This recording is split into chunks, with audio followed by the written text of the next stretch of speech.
Hello everybody, we are here with Dr. NZ. Thank you for joining us for our Facebook Live speaker series. Welcome.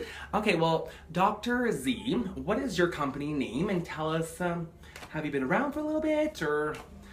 Well, I opened we have two clinics, one in Montgomery and one down here in Deer Run. And we're in Calgary? Yeah, we're in Calgary, Alberta, and I opened our first clinic about 6 years ago. Oh, awesome. Time flies. So we're going to get right in. Tell me about your approach to treating fertility from a traditional Chinese medicine point of view. Well, you know, for most things, any sort of syndromes or conditions that we experience, there's never one magic pill. I would say that there's always a holistic approach to things, right? And that's how we view things in traditional Chinese medicine in regards to working with fertility issues. Mm-hmm. So I was thinking about, well, what am I going to talk about today? And I think the best thing to do is to break it down into three things, because we know that healing, sort of changing our neural pathways, that sort of thing always happens in increments of 3 days, 3 weeks, 3 months, 3 years, that sort of thing. So, and we can remember threes, right? So there's three things I'm going to primarily focus on today. Give it to us. What's the top three? Okay, so the number one, we've got body health. So what's included in body health? Well, diet and exercise, right? So why is diet so important? This has nothing to do with your BMI levels or, making sure you eat, super lean foods or anything like that. This is about being able to control sort of the environment within your body. So for some women who suffer from things like PCOS, which is polycystic ovarian syndrome, in some versions of PCOS, which is considered a syndrome, which means it's a collection of symptoms together, sometimes there may be some insulin sort of excess insulin sensitivity issues, right? So we want to make sure that we're eating foods that are low GI, right? Which is the glucose sort of indicator. So we're going to eat foods that have less amounts of sugars, foods that really sort of support that internal insulin balance, because we don't want our insulin levels spiking and going crazy like that, right? Mm-hmm. So that's why diet is really important. And I completely believe in moderation. So I'm never going to tell you to completely cut out coffee. I'm never going to tell you to stop drinking alcohol.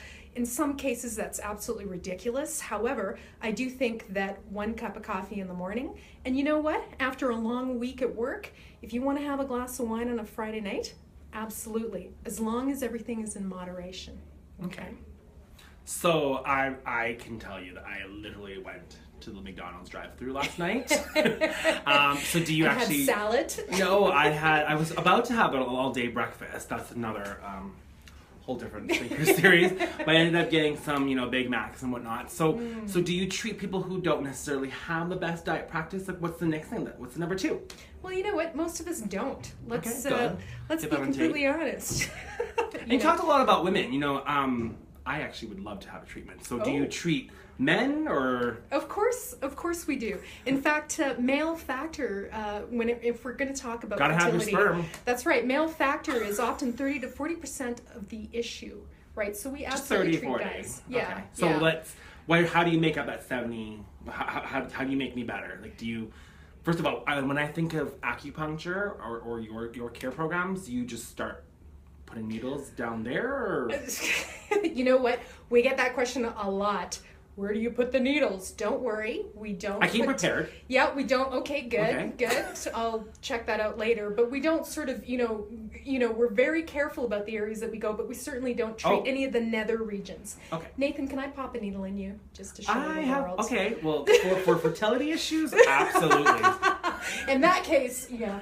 Okay, well, I do have a lot of stress, and stress is a big factor of fertility. Stress problems. is probably one of the things that can absolutely add to the impediment of people's fertility, both men and women for sure. So I know I hijacked your 3 points, but for men, you can treat, is it more like amount of sperm being created or like the speed of my swimmers? Men are actually easier to treat, so to speak. Women are a lot more complicated simply because of all the different variables. Complicated. With men, it specifically is about sperm health. So when men go and give a sample, right, there's 3 things that Western medicine looks at: motility, morphology, and volume, right? Okay. So all we are looking at from a traditional Chinese medicine perspective is we are looking to increase the quality of the sperms. Okay, let's supercharge my sperm quality. All right. Well, you know what, Nathan? I'll do a general one. Well, do you want one on the top of the head? Sure. Yeah. Okay. Why not? So maybe it can help me grow some hair. Let's swab the point. We are sterilizing the point. Okay. So it's very clean. Like, I mean, it doesn't hurt, right? Single-use disposable needles. It's I'm planning on just like exaggerating my pain, so people will just completely not come to you ever again. Okay, so you ready? Yeah, so this is going to increase your IQ by 1,000,000 points. There you go. Okay. I don't know if you folks can see that. I don't know if you can see the needle. I feel like it's just not to midnight. It's not enough. Are you I feeling feel like better? my sperm is just coming out everywhere. Can you supercharge it with a few more, or can it be? So tell us about your number 2 while you're right. So in supercharging. regards to body health, we talked about diet, right? Making McDonald's. sure that non-McDonald's or you know what, moderation in life. Have a salad, have some water, right? The second piece is exercise. Now again, I'm not going to talk about folks running marathons or running 5K every day, or every other day. It's interesting because a lot of the women that we see who sometimes suffer from fertility issues actually are hardcore runners. So it never surprises me that when I speak to someone who runs a lot, they have issues regarding their cycle. That's never really a surprise. I certainly do not have that problem. So again, it goes back to that moderation piece, right? Walking is probably my most favorite exercise, and it's something that really, really, needs to be enjoyed by all of us because it's also free and it's lovely. And if you can take your partner with you, it's bonding time. If you can, go with friends, family, absolutely. Awesome. Okay, what's your number 3? Well, so we talked about diet, exercise.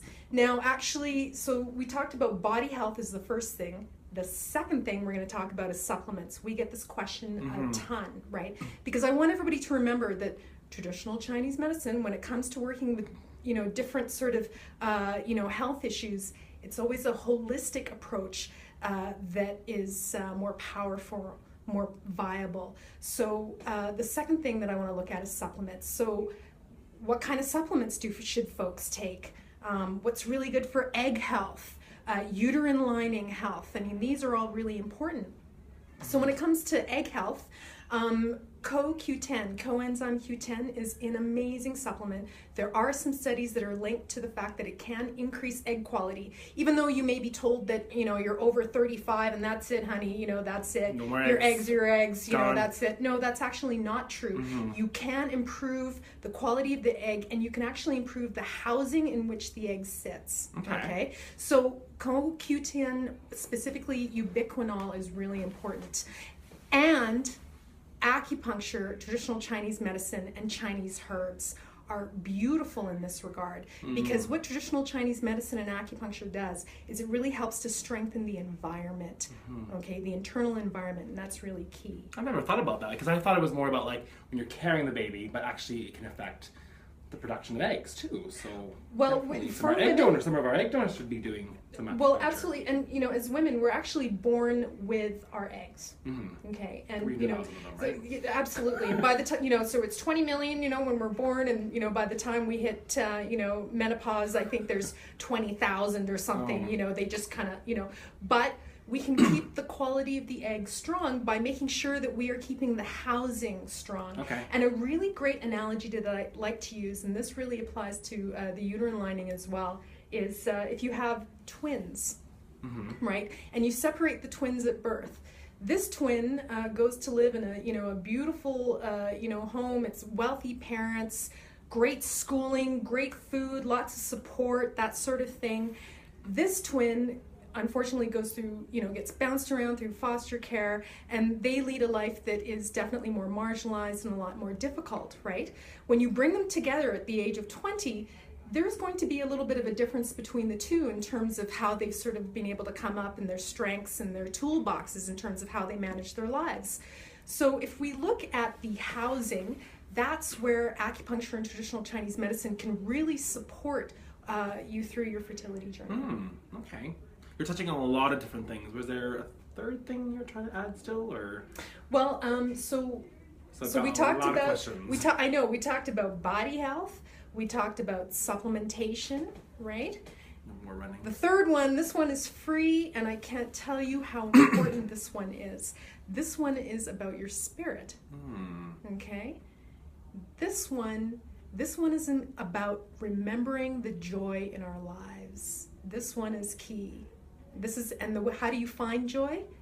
You find joy through the practice of gratitude. Okay. Let's ask you a little bit about the risks, because I have a lot of viewers all the time asking us about, are there risks to some of the non-Western stuff? So can you tell us a little bit about that? Or Well, first of all, I'll qualify. So in the province of Alberta, British Columbia, Ontario, Quebec, and Newfoundland, of all places, yay, Newfoundland, we are a regulated health profession in this province, which means that we have specific guidelines, government guidelines, that we must follow. So in terms of needle disposal, the instruments that we use, that sort of thing, that is absolutely mandated by the government, and so you're safe in that regard. In terms of side effects, usually, so if you're prone to bruising, there may be a little bit of bruising that may occur once we withdraw the needle. And on a rare occasion, there may be a little bit of lightheadedness. We sometimes see lightheadedness when people get treated first. Just that one needle. That's okay. It's okay. I'm sure my swimmers are just multiplying as we speak. Absolutely. Alrighty.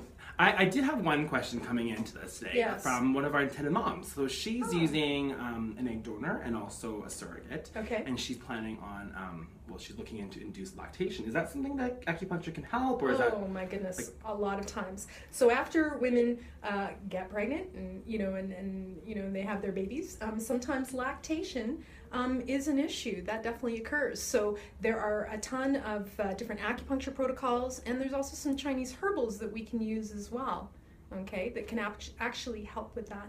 Okay. And bringing it back to our surrogates, how does acupuncture help in terms of for surrogate caring to term? So let's just say some of our viewers, they're already surrogate moms already, they're pregnant. Can that help with them making sure that they can, that they're nice and strong, exactly. And their chi is strong? And that goes back to that housing thing that I was talking about McDonald's exercise. Just joking. Salad, See water. you at spin class. Salad, water. Definitely, it goes back to that housing question, right? We can keep the internal environment as strong and as balanced as possible, because that's the fundamental basis of our medicine. It's about the balance within the body of yin and yang, making sure that it's strong, and your chi is nice and strong. Also, acupuncture, as I think we touched on earlier, is really great for any sort of anxiety issues, because let's face it, when we're pregnant, oh my goodness, am I going to do the right thing? Am I going to be a good mom? Can I afford to do this? What's going to happen? There's a ton of anxiety that occurs. So the acupuncture, actually, one of the great things that we do is we help to sort of balance and calm. Have you had a lot of people with, say, like secondary infertility, or maybe they have had quite a few miscarriages, or like how have they had other successes after with using acupuncture? Absolutely, we do see a lot of women who've experienced miscarriages in the past. And we support them as best that we can to help make sure that we bring them to term. I mean, who knows why the miscarriages occur? There's no rhyme or reason. No, and it's very, very sad, but we can certainly support through that time period. Okay. So, yeah. So what about when people have, I read this on a forum actually, and it said, oh, quick, I don't know what I can do. My lining for my uterus is not thick enough. And this is from a surrogate forum. And I just and so one person actually suggested acupuncture. Is that actually, even that short period of time, how many treatments do you need for that if you want to just thicken up that sticky Well, uterus? Yeah. Stick a few more of these in their head, or how does that work? You know what? If we had all the time and resources in the world, we'd tell you to, come to us for the entire term, right? But usually most women have sort of a short window. So what we do is we diagnose you from a traditional Chinese medicine perspective, and then what we do is, depending on how long we have to work with you, then that's when we set up the protocols to try to maintain or thicken uterine lining, to make sure that your circulation is nice and strong. I mean, there's a ton of traditional Chinese medicine terms I could throw out, but basically we work to try and keep your body nice and strong and healthy as possible. Okay. Want to give us our last thing about what you should be looking for in an acupuncturist? And I mean, not everybody lives in Cowtown, where we are right here. So if they're looking for an acupuncturist, even in Newfoundland, I'm sure we have some viewers there. Hello, Newfies. Newfoundlanders. I've been screeched. How do they look for them? And where do they find them? And if they don't, is it still worth it to do a couple treatments or? Oh, absolutely. Traditional Chinese medicine acupuncturists, we spend 4 years in college studying this medicine, so it's quite in depth. And we graduate as general practitioners, as do Western medical doctors as well. Specifically with our clinics, we actually go into the specialization of it. There's an organization called the ABORM acronym, which stands for the American Board of Oriental Reproductive Medicine, which is a really important organization. And that came about quite a few years ago, where it brought together reproductive endocrinologists, this is down in the United States, and traditional Chinese medicine acupuncturists, so that they could learn and grow and work together. And now there's a fellowship that's set up that's a ton of studying and learning and continuing ed. And so our acupuncturists are either fellows of the ABORM or we're working towards that designation. Now the ABORM's website, which I think is aborm.org, I believe, if you go there and if you're looking for a practitioner in your area, there is a little tab that that you can click on that will tell you in Canada, what specific province, where to find us. Now if you're in an area that does not have ABORM specified acupuncturists, you can definitely call your local acupuncturist and just ask them what their approach is when it comes to fertility, and you'll get a sense of whether or not it's something that they've treated, a few times and have experience in. Okay. Well, thank you very much for joining us, and I think this is really, really practical tips for all of us. You covered male, joy, male, female, mothers, surrogate moms, egg donors, the whole holistic part. So do you want to end off with telling us how you got into this? Ooh. Give us your last few. I do have some swig of vodka right here with my hot water bottle. Well, actually, my very, very first patient ever was actually a woman who was going through IVF. Actually, that was my very first patient ever. And I remember being so scared and terrified of that prospect because there's a lot of responsibility that comes along with treating someone when you get to be a part to assist them in their fertility journey. I was really terrified, but the cool thing is, it was actually last year, I bumped into her and her son. My goodness, he's now 12 or 13 years old, actually at the coffee shop, and it was so cool to see them. But again, I was always a bit nervous and scared to treat anyone in regards to who was experiencing fertility, but it just kept on showing up at my door. Lots of And it's just so prevalent, and you really touched on it today, that I really thank you for that, because there's no one answer that defines everything. There's so much to talk about. I do hope this one needle really just gives me supercharged, even stress reduction would be nice too. So thank you very much. Thank you, Nathan. Okay, well, thank you very much. So make sure you check out Dr. Z's FertileCalgary.com. FertileCalgary.com. And she has 2 locations in Calgary, and you're very, very easy to talk to. So thank you so much for joining us. Proud Fertility, peace out. And I do have a plug. On Friday, we have, sorry, I hijacked again. On Friday, we have a proud surrogate story that's being shared. So we're really going to talk a little bit about what it means to be a proud surrogate. It's a really interesting take on what we think it's about.